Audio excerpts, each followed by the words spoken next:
there is a culture of fear within the Vatican, that cardinals don't know who Pope Francis is going to turn to next. They don't know what he's going to take aim at next. And it seems at the moment he is very much clamping down on the cardinals.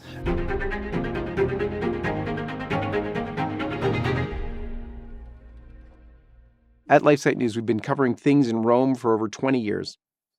And today, we have to have a special focus because, as most of you know, it's just crazy. It's crazy on a daily basis. We have 2 Vatican correspondents permanently there in Rome. With us today is Michael Haynes. He's our lead correspondent in Rome. And we're going to be talking about a few of the things that are ongoing.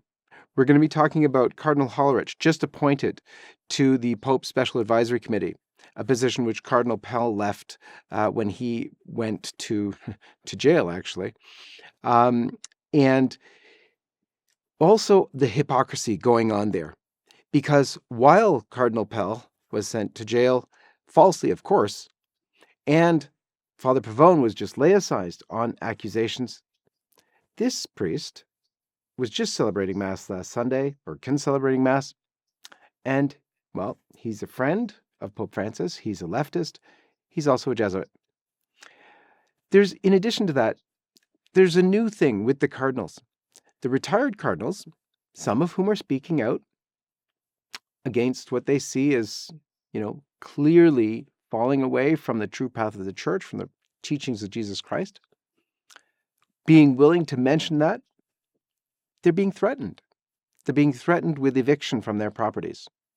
It's not really their properties, of course, it's Roman properties. But of course, the cardinals are Roman citizens. The cardinals are Vatican citizens. And it is for the retired cardinals to have their places in Rome. It's always been done. They're in Vatican properties right outside the Vatican wall for the most part. They're in a beautiful apartment complex that's right outside the Vatican. In fact, take a look at this clip. This is a clip of an interview I did with Cardinal Francis Arinze, and it's from his apartment, from the balcony of his apartment. And as you can see, it's beautiful. Here we are. It's looking right over St. Peter's Square. Do you know such apartments would run, 3,000, 4,000 euros a month if they were owned by the secular state and rented out and whatnot? But they're not. They're Vatican properties. So the Vatican owns them, and those were typically given to the cardinals. This has been a practice that's gone on probably for more than 100 years. But that all ended just recently, I think just last week, when the Pope said that the cardinals will now be required to pay for those apartments at the regular going rate of whatever would be charged in the secular world, which basically means they're out on their ear. There's no way you can afford 3,000 or 4,000 euros rent per month if you're a retired cardinal. But I'm sure if they go and see Pope Francis, he will make some kind of concession for them, as long as they do his bidding. What a perfect way to be able to muzzle voices that you might disagree with, and to make sure everybody sings from the same song sheet. Michael Haynes for LifeSiteNews, coming up next on the John-Henry Westen Show. Stay tuned. Hello, LifeSite friends. To celebrate the momentous overturning of Roe v. Wade, we at LifeSite have minted just under 10,000 brand new, limited edition, pro-life silver rounds. Each round is stamped on the back with an image of the Supreme Court of the United States featuring the date that the High Court delivered this historic victory. And on the front of our pure silver rounds, we feature LifeSite's logo, surrounded by brilliant sunbursts and draped with olive branches, and each round commemorates LifeSite's 25 years of pro-life, pro-family reporting in America, Canada, and beyond. These 1 troy ounce rounds are 0.999 pure silver, and LifeSite has just under 10,000 in stock. They're beautiful, historic, and forever enshrining the most important American pro-life victory of a generation. This first edition LifeSite silver round is the perfect gift for yourself or anyone you love that collects precious metals and is passionately pro-life. And each purchase helps directly fund LifeSite's pro-life and pro-family mission. This is the first precious metals collectible of its kind that is directly supporting LifeSite's worldwide mission that you know, love, and trust. And now it can be yours while limited supplies last. Get your 1 troy ounce rounds of 99% pure silver today by clicking the first link below and celebrate life with all of us at LifeSite News. Michael Haynes, welcome to the program. Thank you very much, John-Henry. Lovely to be with you. Let's begin, as we always do, with the sign of the cross. In the name of the Father, and of the Son, and of the Holy Ghost. Amen. So, Michael, we're really looking forward to you unpacking some of these things for us. One of the things that, to me, is really shocking is this new development with regard to the Cardinals and their places of residence. What can you tell us about that? It is. It's very strange. Everything about it is incredibly peculiar, right down from the very beginning of it. It wasn't announced publicly with any great pomp or any great fanfare. It was just placed quietly in a courtyard inside the Vatican city-state for the Cardinals to discover as they walked past. There was no official announcement, no even courteous announcement, as you might expect from the Pope, to the Cardinals. Very, very strange. Almost, it's in the sense that you'd try and do something like that if you were just trying to make sure it passed by and no one actually found out. So that was published very, very quietly in the courtyard at San Damaso courtyard. And as you've mentioned, the Pope is now asking what he's saying is the asking rate for the properties, which is going to be extortionate. Firstly, there's no mention of how the asking rate is going to be evaluated. Some of the properties are going to be completely inaccessible to those who wouldn't work in the Vatican because they're actually behind the barriers and the borders of the Vatican city-state. So if the Cardinals can't afford to live in these apartments, then it's quite likely that these apartments are going to stay empty. And the Pope, therefore, is actually going to be losing money. He's not going to be gaining the money that he supposedly is looking for. It's a very strange gesture. It seems to be oriented towards the manner in which Pope Francis governs the Church, governs the Vatican in particular, and governs the Vatican very closely in a manner which is trying to very much prevent any resistance from building up around him. We've reported for a long time, and LifeSite's Vatican sources have also corroborated to me recently that there is a culture of fear within the Vatican. That Cardinals don't know who Pope Francis is going to turn to next. They don't know what he's going to take aim at next. And it seems at the moment he is very much clamping down on the Cardinals. Now, this also, it comes with extra topics because the Vatican's finances are very much in the focus at the moment. But the money that the Pope is supposedly looking to save by this move, if it were completely above board and if it were not, as you say, to be a move whereby to try and gain control over the Cardinals, the actual money that he might pull in is minuscule in comparison with the money that the Vatican is hemorrhaging. I mean, the reports suggest that the Vatican is some tens of millions in deficit. The Pope is not going to be able to make tens of millions back from these Cardinals. It's very much a move which seems to be oriented to one thing, and that's power. That's making sure the Cardinals know who is in charge, making sure that if they speak out of line, perhaps, or if they align themselves with any arguments, dare they be proposing Catholic teaching or proposing Catholic tradition or the ancient liturgy, then the Pope might be able to move against them and withdraw whatever concessions he has allowed them for their housing. Cardinals wear red. It's a sign of blood, of martyrdom, and of being willing to give yourself up for the faith. Who knew that the kind of white martyrdom, if you will, but it's still pretty severe, might be coming for them even in their old age. This is going on, though, in a Vatican that is so very hypocritical. A lot of people haven't heard about the Father Rupnik case. If you can go through that for us, just so that people understand where it's at. So the Father Rupnik case really came to light not long before Christmas, a couple of weeks before Christmas. There were 3 Italian blogs which highlighted the case. So Father Rupnik is a Jesuit, and in the early 90s he co-founded the Loyola community, a religious community of nuns. He co-founded that with a religious sister.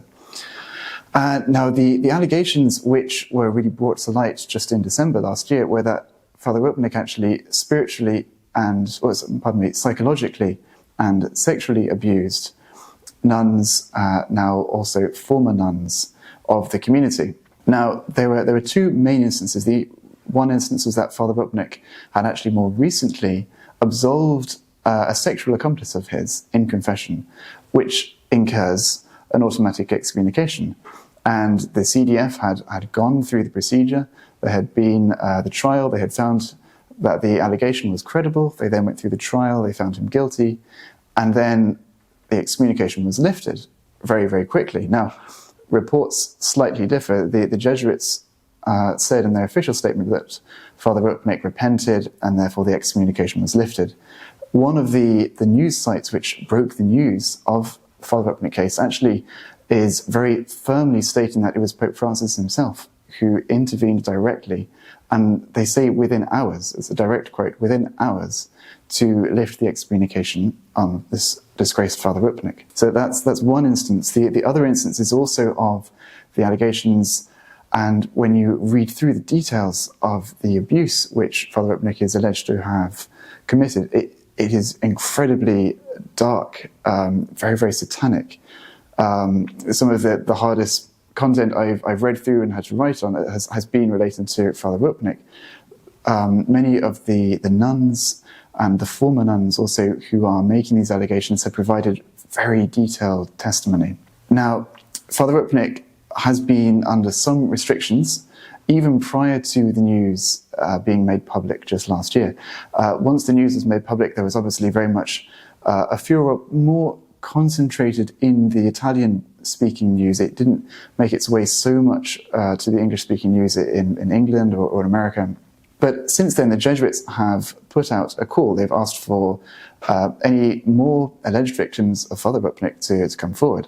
And just in that space, we're talking now of up to about 3 months, a further 15 people have come forward, 14 women and 1 man, alleging that Father Rupnik has also abused them. Additionally, the style of abuse has now widened, so the abuse now includes, I believe, spiritual abuse as well as psychological and sexual abuse. So Father Rupnik he's been prohibited from taking part in public ministry, and particularly public spiritual ministry, involving, say, saying Mass, saying confession. He's also now, even more recently, been restricted from his public artwork, because Father Rupnik, particularly in Italy, is a very well-known name because his artwork adorns many of the shrines. He's a very famous style of the conjoined eye, which we saw on the Jubilee Year of Mercy, I believe, the logo for that. And they had it up for World Youth Day as well, a different design of his. So very, very popular indeed. Absolutely. So Father Rupnik has been able to live still in Rome in the centre. He is directed here for the past 20 plus years. He has had these restrictions placed upon him, and yet still he's listed as a consultor on the Vatican's Dicastery for Divine Worship. Until very recently, a lot of his video reflections on the Gospel were still placed on YouTube, and even as recently as this Sunday, in the minor basilica of Santa Prassede, which is, of course, just a stone's throw away in the shadows of St. Mary Major's, Father Rupnik was reportedly saying or celebrating Mass there this Sunday. Santa Prassede is a stunning old basilica where the column on which our Lord was scourged is kept and venerated by Catholics. And yet Father Rupnik appears to be completely rejecting all the restrictions placed upon his ministry, and no action is appearing to actually have an effect on him. And the excommunication, which he incurred automatically and which the CDF confirmed, has been lifted very, very quickly. And likely right it had to be done with Pope Francis's approval, but if, as that magazine said, it was done within hours by Pope Francis, it's unbelievable. The hypocrisy there, since all this broke at the same time as what was going on with Father Frank Pavone, it was so scandalous. Father Frank was laicized based on accusations which were investigated, and he was found to be fine afterwards. So there's still a cloud under that. Father is not wearing a collar, not presenting himself as a priest, not celebrating Mass. He's being very obedient, and yet this scandal grows like this. But it is really stunning, and I'm sorry, Michael, that you have to go through this. Know that you're doing a work that is for the good of the Lord's people, and I'm sure He will also protect you from all the horror that comes with having to read through that nonsense. One of the other things that took place just over this past week was around Cardinal Hollerich. Tell us, first of all, about Cardinal Hollerich. Who is he? So Cardinal Hollerich is the Relator General of the current Synod on Synodality. Pope Francis is, in many ways, you could say his pet project, or the culmination of all the various synods which he's had until now. So Cardinal Hollerich has a very key role leading that. He's also plays a key role in leading the European bishops. Now, Cardinal Hollerich has been a Vatican figure for many years. In fact, one of the very famous images of Pope Francis and the Pachamama, pagan idol in the Vatican in 2019, you can actually see Cardinal Hollerich very prominently there on the side. So he's always enjoyed quite a key role next to Pope Francis. But just in the last few days, Pope Francis actually named Cardinal Hollerich to join the revamped cardinal advisors, the famous so-called C9, because of its composition of 9 cardinals. Now, Cardinal Hollerich is perhaps one of the most prominent cardinals in his lobbying for homosexuality, for LGBT ideology, completely in opposition to Catholic teaching. In fact, he's called the Catholic teaching on homosexual acts, he's called that teaching false. He's very, very much been open about his very clear, very, very prominent rejection of the Catholic teaching on these very crucial moral issues on which the Catholic Church needs to be teaching quite pronounced, in a quite pronounced manner, beg your pardon. But despite this, Pope Francis has seen fit to move Cardinal Hollerich to be one of his advisors. In many ways, Cardinal Marx, the German Cardinal Reinhard Marx, who is exiting that C9, has had his heterodoxy replaced by Cardinal Hollerich. It seems that Cardinal Hollerich is arguably much more openly heretical, one could say, in his pronouncements than Cardinal Marx. It also shows just how the themes that we are seeing, and we should expect to see more in the Synod on Synodality as well, which has already been very, very open in its calls for more LGBT inclusion, which seems to be an inclusion at the sacrifice of Catholic teaching on the Church's teaching on sexual morality and these issues. Just a quick note before we return. If you would like to stay up to date on LifeSite's coverage of the latest life, family, and culture news, subscribe to one of our many newsletters by going to lifesitenews.com/subscribe. And if you'd like to help us bring our truth-telling coverage to millions around the world, please consider making a one-time or monthly donation at give.lifesitenews.com. And now, back to the video. There's another issue that I think a lot of people need the detail on, because I think there's been a lot of talk about it, but the specific details, just if you can summarize for us, what is going on with the Latin Mass? We've heard there's restrictions. There was, Traditionis Custodes. Then there was this rescript. What is going on? What's the status right now? This latest rescript, which we've had just in the last 2 weeks now, I believe, that's a rescript from Cardinal Arthur Roche, the Englishman who heads up the Vatican's congregation, now Dicastery for Divine Worship. So that is a rescript which has come from him. He's presented it to the Pope, and Pope Francis has signed off. And that seems to be the result of not a debate, but ongoing correspondence between Cardinal Roche and American bishops over the past few months, which we only really learnt of in the last few weeks leading up to the issuing of this rescript. So Pope Francis's infamous Traditionis Custodes implemented, amongst many restrictions, it implemented the restriction that parish churches could not be used for the celebration of the traditional Mass, an attempt to ghettoize the traditional Mass. Now, many American bishops have been employing, rightfully so, canon law to exempt their priests from this ruling, and exempt them from the ruling because they are arguing that this is harmful for the faith of the souls who they have under their care. Now, Cardinal Roche issued his own document a few months after the Pope's in 2021. And since then, he has been trying to essentially strong-arm bishops into accepting that they cannot exempt their priests from Traditionis Custodes. And what we see with this most recent rescript is the culmination of that. So Cardinal Roche has been arguing with these bishops, stating that I, Cardinal Roche, have the authority to remove your powers of exempting priests. And then he has essentially drawn up a document, gone to Pope Francis for support, and said, can you approve this? The Pope Francis has done it. So now the bishops have been hamstrung because they've been employing canon law just to try and protect the souls under their care. And Cardinal Roche, supported by Pope Francis, has removed that. So even more so now, bishops are having to tread the very fine line between looking after the souls in their diocese who love the traditional Mass and not going so far as to result in Pope Francis, for some unknown reason, suddenly removing them from the diocese or getting into that extremely tricky canonical battle. Yes. Well, I think one of the things, we had some incredible interviews with Bishop Athanasius Schneider, who's very clear about the ability, proper actions of bishops to disobey these unjust orders coming from Pope Francis vis-a-vis the Massive Ages, vis-a-vis the traditional Mass.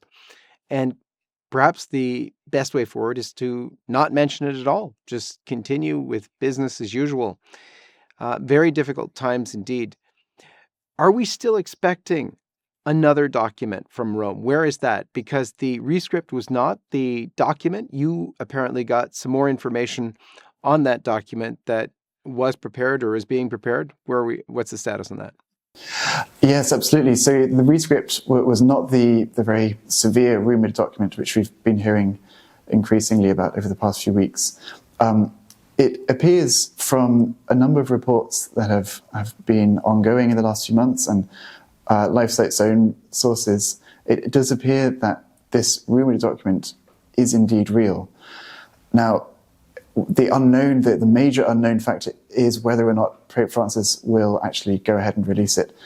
Some are of the opinion that, given this recent document attacking the traditional Mass, Pope Francis might just hold off and not issue it.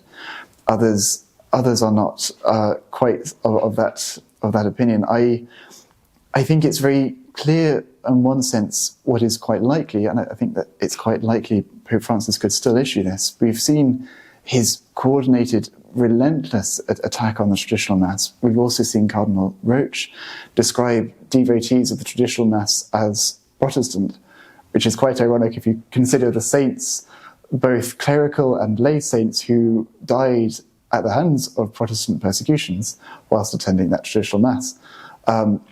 I think when we see such a coordinated effort from those two figures against the traditional Mass, it would not be surprising in any way if they still were to release this rumoured document. And what is the date, best guess for us, on the release of that document? It seems that a common date being mentioned is around Holy Week itself. April the 3rd is a date that's mentioned. The trouble is with Pope Francis, he is incredibly unpredictable. So it's hard to know, but that is very much the date that recurs a lot in the reports that are being issued about the document. Where does Holy Week fall this year in terms of the date? I believe, I'd have to double check, but I believe April the 3rd would be the Monday of Holy Week, just as an Easter gift to instead of announcing the joy of the resurrected Christ, the traditional Catholics are living under this threat of, will there be an Easter in the traditional rite? it is an incredible time. It has forced Bishop Athanasius Schneider, other faithful bishops, to speak out more than ever. We saw it just with Cardinal McElroy's heresy in America, where, again, pushing on the LGBT issue, Bishop Aquila, Bishop Naumann, Archbishop Naumann, had to, and Bishop Procky had to come out and call him out for heresy, quite literally. We saw that same thing this week with Bishop Athanasius Schneider. You had an amazing interview with him yourself a couple weeks ago, but just this week he was on again talking about the Synod on Synodality, also brought up the word heresy. What was that about? So Bishop Schneider was making his comments, as you say, in response to Cardinal McElroy's repeated heretical articles. And Bishop Schneider made a very astute observation. He said that these cardinals and these bishops, they say these things because they know they can get away with it. It relates back to what we mentioned with Father Rupnik. Those who feel that they have the protection of the Pope seem to be able to get away with things. And very much the cardinals, if they wish to speak out, as you say, there's the veiled threat, particularly for those in Rome. They, will their accommodation be removed or restricted in some way?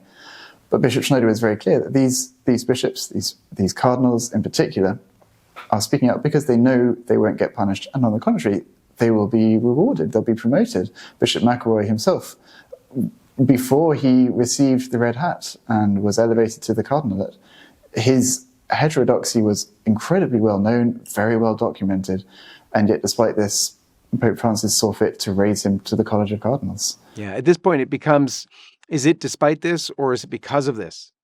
I hate to say that, but boy, things are certainly pointing in that direction. Yeah, absolutely. It's to speak out and proclaim the traditional faith, the faith of ages, now it seems to, instead of being leading to some sort of reward, or at least to some thanks from the Pope for doing so in very anti-Catholic times, it seems that the person you're most likely to be persecuted by is the Pope.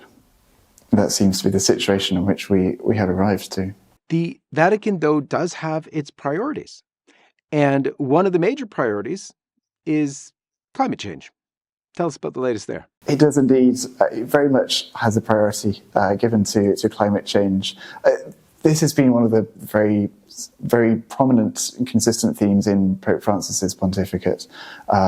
We saw most recently the Dicastery for Integral Human Development, which Pope Francis established in 2017, I believe. They partnered with a Swedish environmental institute to issue action plans, if you will, on climate change. Now, the Vatican officially joined the very pro-abortion, pro-contraception Paris climate change agreement last year. And now with this new initiative, it's actually, the Vatican is going to be printing off 500,000 booklets, which it's produced in partnership with the Environmental Institute. And it's going to send these booklets to parishes across the world. And so instead of highlighting issues such as the need to defend unborn life, the need to promote chastity, traditional marriage and the family, the Vatican is asking priests, Catholic priests around the world, to attend to protecting the oceans, to listening to the cry of the earth, and to listening to how sustainability and social justice work in cohesion and are the priorities which we apparently must attend to today. As you say, it's quite striking to see where the priorities lie and what resources are given to what particular topics. And it seems that the climate is, the supposed agenda of climate change is more important than unborn life or the Church's teaching. Indeed. In fact, it's been very consistent, though. Pope Francis wrote on climate change when we had massive disasters on earth, and traditional bishops would have talked about how, our sins have caused God to be angry with us. We must make reparation. Pope Francis was talking about how, we have offended Mother Earth and she's rebelling against us. So, yeah, very consistent indeed. Michael, any final thoughts for us on things going on in Rome that you wanted to mention?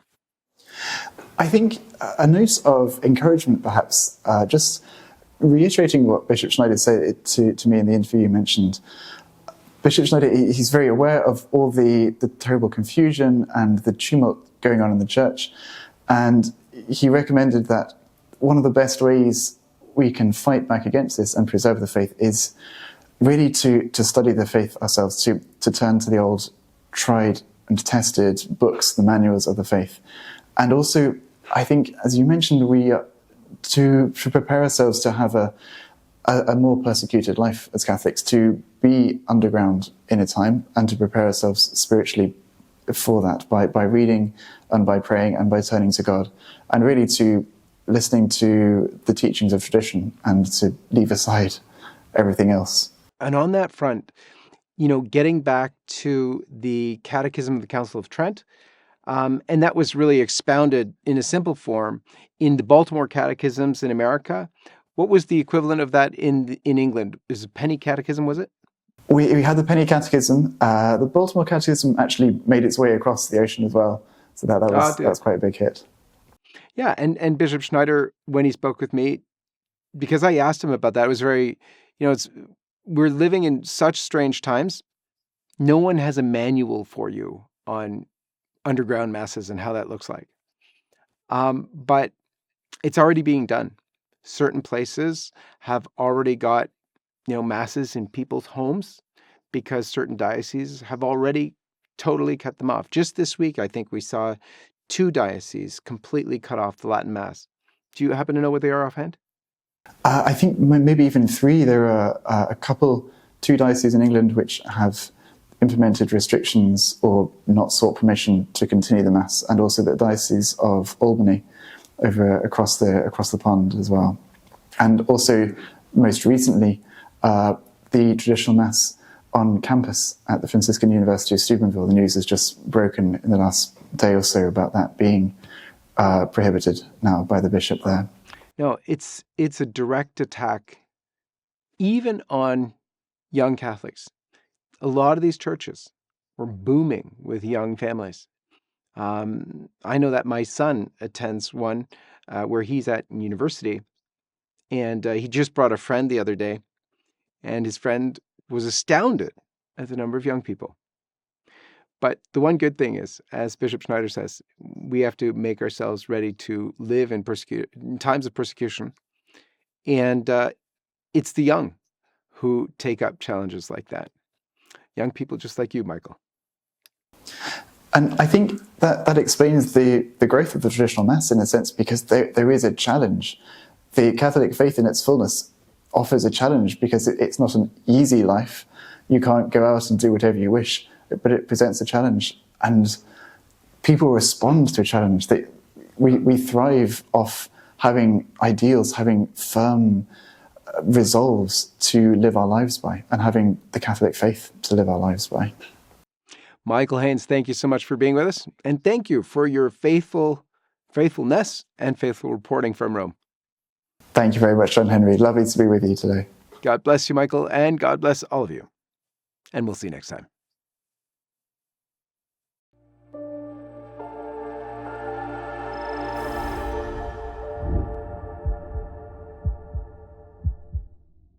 Hi, everyone. This is John-Henry Westen. We hope you enjoyed this program. To see more like it, be sure to hit the subscribe button below to get all the latest content from LifeSiteNews. Check the links in the description to read more and connect with us on social media so that you can stay up to date with all the latest life, family, faith, and freedom news. Thanks for watching, and may God bless you.